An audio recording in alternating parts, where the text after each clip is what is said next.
Actual vector को हटाकर mutually perpendicular axis के अलोंग जब हम उस वेक्टर का वैल्यू लिखते हैं तो इसको हम लोग रिजोल्यूशन ऑफ वेक्टर कहते हैं। कहने का मतलब क्या है कि ये जो हमारा एक्चुअल वेक्टर है इसको हम लोग हटाकर इसके अलोंग और इसके अलोंग जो वैल्यू लिखेंगे उसी को हम लोग क्या बोलते हैं, रिजोल्यूशन ऑफ वेक्टर। कैसे सॉल्व करते हैं वो देखते हैं हम लोग। तो ये हमारा ओरिजिनल वेक्टर ए है, लेट से मान लेते हैं ये एंगल थीटा है। इसके अलोंग जो वेक्टर है उसको हमने लेट से मान लिया एक्स, इसके अलोंग जो वेक्टर है उसको हमने मान लिया ए वाई।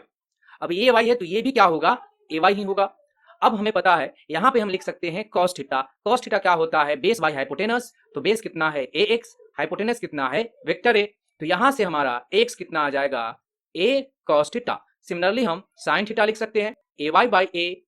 तो यहाँ से हमारा ए वाई क्या आ जाएगा, ए sin थीटा। तो रिजोल्यूशन ऑफ वेक्टर क्या है कि इस वेक्टर जो ओरिजिनल वेक्टर है उसको हम लोग हटा के हम क्या करेंगे, इस वेक्टर को हटा देंगे और इसके अलोंग जो वैल्यू है वो क्या हो जाएगा हमारा ए cos थीटा, और इसके अलोंग यानी वाई एक्सिस के अलोंग जो वैल्यू है वो क्या होगा, ए sin थीटा।